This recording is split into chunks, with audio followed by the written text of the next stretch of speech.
रङ्गशटारि संयमविराल्लब्धागमां तद्वयं श्रीमद्भिर्रघुद्वाद्यषडजित्पादारविन्दाश्रयं श्रीमद्वेदवतं सदेशीयते कारुण्यवीक्षास्पदं सेवे रङ्गधुरिणशासनवसं नारायणं योगिनं श्रीमद्रङ्गशटारियोगिचरणन्यस्तात्मरक्षापरं श्रीमद्रङ्गशटारिवीरघुराल्लब्धागमां तद्वयं ईर्षाडम्बविवर्जितं शुभगुणैः पान्तं महध्वंसजम् वन्दे वत्सविभूषणं बुधवरं श्रीकृष्णमार्यं सदा वेदान्तदेशीयतीन्द्रकटाक्षलब्धत्रय्यन्तसारमनवद्यगुणं बुधागृहं नारायणाद्यैर्यकृपाभिषिक्तं श्रीरङ्गनाथशेखरमाश्रयामः.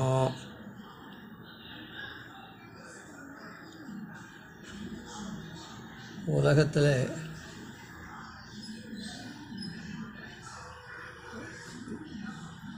எல்லா பொருள்களையும்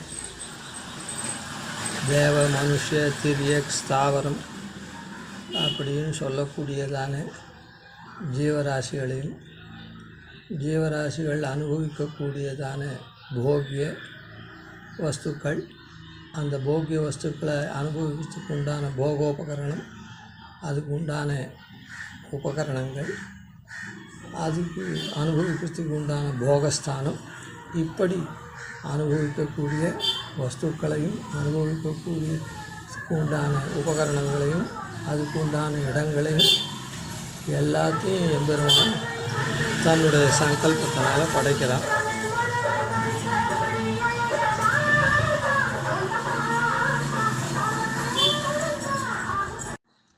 அது மட்டும் இல்லாமல் நித்தியமாக இருக்கக்கூடிய நித்திய விபூதி வைகுண்டம்னு சொல்கிறோமே, அங்கே இருக்கக்கூடிய சகல பதார்த்தங்களையும் படைக்கிறான். தன்னுடைய திருமேனி இருக்க எம்பெருமானுடைய திருமேனி பர யூக விபவ ஹார்த அந்தர்யாமி அப்படின்னு சொல்லக்கூடிய திருமேனிகள் இருக்க. பரரூபம்ன்றது என்றைக்கும் அங்கே இருக்கக்கூடிய வைகுண்ட லோகத்தில் இருக்கக்கூடிய ஒரே மாதிரியாக சதைக ரூபாயான்னு இருக்கக்கூடிய அந்த திருமேனி பர திருமேனி. வியூகமூர்த்தி அப்படின்றது திருப்பார்கடலில் சயனிச்சுருக்குவேன். வாசுதேவன், சங்கர்ஷணன், பிரத்யும்னன், அனிருத்தன் 4 வியூகமூர்த்தி. அதிலிருந்து 3 மூர்த்தியாக கேசவாதி 12 நாமங்கள் நாம் சொல்கிறோமே. கேசவன், நாராயணன், மாதவன், கோவிந்தன், விஷ்ணு, மதுசூதன், திரிவிக்ரமன், வாமனன், ஸ்ரீதரன், ரிஷிகேசன், பத்மநாபன், அந்த 12 மூர்த்தி வியூகாந்தரங்கள். அதுக்கப்புறம் விபவ அவதாரம். விபவ அவதாரம்னா நம்ம போலே மனுஷர்களை தான் இந்த லோகத்தில் இருக்கிற ஜீவராசிகளை போல இந்த லோகத்தில் அவதரிக்கிறது. எந்த லோகத்தில்? இந்த பிரகிருதி மண்டலத்தில் லீலா விபூதியில் 14 உலகம்னு சொல்கிறோமே, அந்த 14 உலகங்களில் அவதரிக்கக்கூடிய எம்பெருமான் மத்ஸ்ய, கூர்ம, வராக, நாரசிம்மம், வாமனன், பார்கவராமன், ஸ்ரீராமன், பலராமன், கிருஷ்ணன், அவதரிக்க போகிற கல்கி, இப்படி தசாவதாரங்கள் என்ன. அதுக்கப்புறம் அயக்ரீவ, நரநாராயண இத்தியாதி அவதாரங்கள்லாம் அம்சாவதாரங்கள்லாம் அவதரிச்சிருக்கான். அது 30 சில்லற அவதாரங்கள் அப்படின்னு அது சொல்கிறான். இப்படி எடுக்கக்கூடிய அவதாரங்கள். அதுக்கப்புறம் வியாசாதி மகரிஷிகளாக பெருமாள் அனுப்பிரவேசம் பண்ணி வியாசாய விஷ்ணு ரூபாய வியாசரூபாய விஷ்ணவே அப்படின்னு அனுகிரகம் பண்ணக்கூடிய அந்த மாதிரி அனுப்பிரவேசம் பண்ணி நமக்காக பாரதாதி சாஸ்திரங்கள், சாரீரக சாஸ்திரங்கள்லாம், பிரம்மசூத்திரங்கள்லாம் பண்ணுறதுக்கு உண்டான மகாரிஷிகளாக அப்படி அனுப்பிரவேச அவதாரம் பண்ணுறான். அதுக்கப்புறம் பல ரிஷிகளாக அவதாரம் பண்ணுறான். அதுக்கப்புறம் ஆச்சாரிய சார்வபௌமாளா, அதாவது நம்மாழ்வார் போலையும் நாதமுனிகள் போலையும் இப்படி பலவிதமான அவதாரங்களும் சொல்கிறான். 10 ஆழ்வார்களாக அவதாரம் பண்ணுறான். இப்படியெல்லாம் பண்ணக்கூடிய அவதாரங்கள். தான் எவ்வளவோ ஆயுதங்கள்லாம், ஷோடசாயுதம், பஞ்சாயுதம், இப்படியெல்லாம் பிரசித்தமாக இருக்கக்கூடிய ஆயுதங்கள்லாம், பூஷணங்கள், தேவிமார்கள், தேவிமார் ஆவார், திருமகள் பூமி, மற்ற ஏவம் ஆட்சியவார் தேவிமார்கள் எல்லாம் எம்பெருமான் தன்னுடைய சங்கல்பத்தினால உண்டாக்குறான். எல்லாம் எம்பெருமானுடைய சங்கல்பத்தினால உண்டாக்குறான். அது எதை பண்ணுறச்சேவும் எம்பெருமான் யஸ்யா வீக்ஷமுகம் ததிங்கித பராதீனா அவிதத்தே கிலம் அப்படின்னு சொல்லி எல்லா படைப்புகளையும் எம்பெருமான் என்ன பண்ணுறான், பிராட்டியினுடைய உருவ நெறிப்பை பார்த்தே, அவளுடைய முகக்குறிப்பை பார்த்தே பண்ணுறான். இப்படி எல்லாத்தையும் பண்ணுறான, உலகங்கள்லாம் படைக்கிறானே. கீழே சொன்னது அவதாரங்கள்லாம் தானே பண்ணுறத சொன்னோம். அது தவிர கோடானு கோட்டி பொருள்கள் எல்லாம் இந்த மாதிரி உண்டு பண்ணி எல்லாம் பண்ணுறானே. இதெல்லாம் எதுக்காக அப்படின்னா, வரத சகலமே தத்து சம்ஸ்ரிதார்த்தம் சகர்த்தா, ஏ வரதா, இது எல்லாம் ஆசிரிதாளுக்காகவே நீ செய்கிறாய் அப்படின்னு சொல்லுவார். அதனால்தான் ஆழ்வார் எல்லா உலகும் கண்ணன் படைப்பு என்றும், எல்லா உலகமும் கண்ணன் படைப்பு தான், ஒன்று கூட விடாமல். எறும்பாக இருந்தாலும் சரி, சொர்க்கமாக இருந்தாலும் சரி, நரகமாக இருந்தாலும் சரி, எல்லாம் அவனுடைய படைப்பு. நிற்கின்றதெல்லாம் நெடுமால், எது ஒரு வஸ்துன்னு நிற்கிறதோ, தோன்றி நிற்கிறதோ, அது ஒரு பேரை வாங்கிறதோ, இது வஸ்து, அது எல்லாம் அந்த பெருமாள் உள்புகுந்து தான். அந்த பெருமாள் தான் உள்ளே இருக்கான், அந்தர்யாமியம் எல்லாத்துக்கும் அப்படின்னு சொல்லப்படுது. இப்படி எம்பெருமான் பண்ணுறது என்ன, சகலமே தது சம்ஸ்ரிதார்த்தம், ஆசிரித்தாளுக்காகவே எல்லாத்தையும் பண்ணுறான்னு சொல்லுது. ஆசிரித்தாள்னா நாம் எம்பெருமானை ஆசிரிக்கிறோமே, இந்த ஆசிரித்தாள் அனுபவிக்கிறதுக்காகவே எம்பெருமான் பண்ணுறான் அப்படின்னு. இவ்வளவு பெருமாள் பண்ணியிருக்கானே, இதில் இன்னமும் பண்ணிகிட்டே இருக்க போகிறான். ஏன்னா தோன்றிகிட்டே இருக்கிறதோ இல்லை, உலகங்கள்லாம்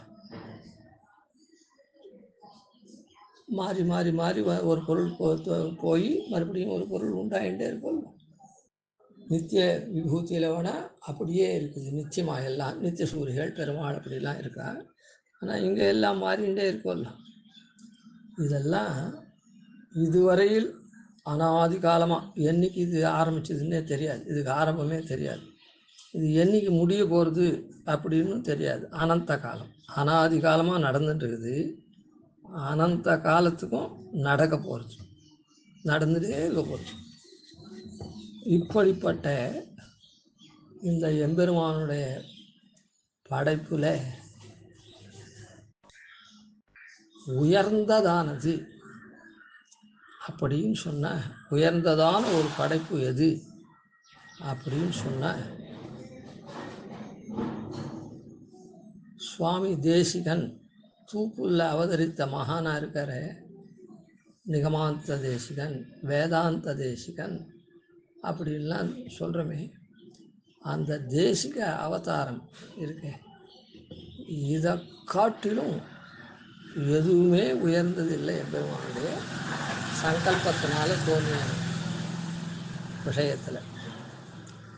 ஏன் அப்படின்னு சொன்னால், இது இந்த அவதாரத்தில் அந்த தேசிகர் பண்ணின உபகாரம். ஏன்னா எல்லாம் ஆசிரித்தாளை அனுபவிக்கிறதுக்காக தானே பெருமாள் எல்லா பொருளையும் படைச்சிருக்கான். அந்த தானும் அந்த மாதிரி அவதரிச்சிருக்கான். அதில் உயர்ந்த எல்லாரும் அனுபவிக்க முடியக்கூடிய ரீதியில் சுவாமி தேசிகன் ஒருத்தர் தான். அந்த அவதாரம் ஒன்று தான் எல்லாருக்கும் உபயோகப்படுற மாதிரி. அப்படி தன்னுடைய சரித்திரங்கள் மூலமாக லோக உபகாரமாக இருந்த அவதாரம். அதனால் இது அதை ஒவ்வொருத்தரையோ ஒவ்வொரு பொருளையோ சொல்லிட்டு இதுதான் சக்தின்னு ஸ்தோத்திரத்துக்காக சொல்லுவார்கள். ஏன்னா அதனுடைய பயனை கருதி, அந்த வகையில் அதனுடைய முக்கியத்துவத்தை கருதி அதை உயர்த்தியும் லோகத்தில் சொல்கிற வழக்கம் உண்டு. அப்படி போல் இது அர்த்தவாதமா, அதாவது ஸ்தோத்திரமா? ஒரு பையன் 100 மார்க் வாங்கினா எல்லாத்துலேயுமே 100 மார்க் வாங்கினா இவனை போல் ஒரு பையன் கிடையாது அப்படின்னு சொல்லுவார்கள் லோகத்தில். இதுமேட்டு இந்த மாதிரி ஒரு பையன் வரமாட்டானா, இதுக்கு முன்ன வரலன்னா கூட நான் பூத்தோ ந பவிஷ்யத்தின்னு சொல்ல முடியுமா? அப்படின்னா இந்த தேசிகனுடைய விஷயத்தில் நான் பூதா, பூத காலத்துலேயும் இல்லை, ந பவிஷ்யத்தி வர காலத்துலேயும் இந்த மாதிரியான ஒரு எம்பெருமானுடைய சிருஷ்டி கிடையவே கிடையாது அப்படின்னு ஆணித்தரமாக சொல்லலாம். அதுக்கு அவர் 750 வருஷத்துக்கு முன்னே அவதரித்த மகான் 100 சில்லற வருஷம் இருந்தார். அவருடைய சரித்திரத்தை பல பேர் பல கால் பலவிதமாக பகிர்ந்துட்டு வரா, சொல்லிட்டு வரா. அதே மாதிரி அப்போ பாஷ்யக்காருக்கெலாம் இல்லையா, நம்மாழ்வாருக்கு இல்லையா இந்த மாதிரி பெருமை? ஒன்றான பெருமாள் ராமனாவும் கிருஷ்ணனாவும் நுசுமனாவும் அவதரிச்சான். அப்போ அவளுக்குலாம் அந்த பெருமை இல்லையா? இவருக்கு மாத்திரம்தான் இவ்வளோ பெருமையா? அப்படின்னா அவருடைய காலத்தில் அவரை போற்றின மகான்கள் இருக்காளே, அந்த மகான்களுடைய திருவாக்கை கொண்டு நாம் இதை ஸ்பஷ்டமாக அறியலாம். எதை ஸ்பஷ்டமாக அறியலாம்? ந பூதா ந பவிஷ்யதி அப்படின்னு சொல்கிறத நாம் ஸ்பஷ்டமாக தெரிஞ்சுக்கலாம். அது என்னது அப்படின்னா அவருடைய தனியன் ஒன்று, அவரை புகழக்கூடிய ஒரு ஸ்லோகம், ஒரு பாசுரம், தமிழ் பாசுரம்.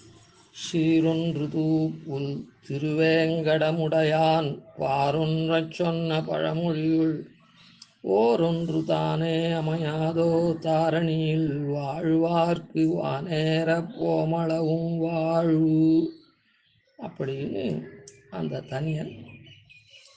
இந்த தனியனுடைய பெருமையை, அந்த தனியனுடைய அர்த்தத்தை நாம் அனுசந்தித்தோம்னா இது உண்மைன்றது புலப்படும். இதை நாளைக்கு அனுசந்திப்போம்.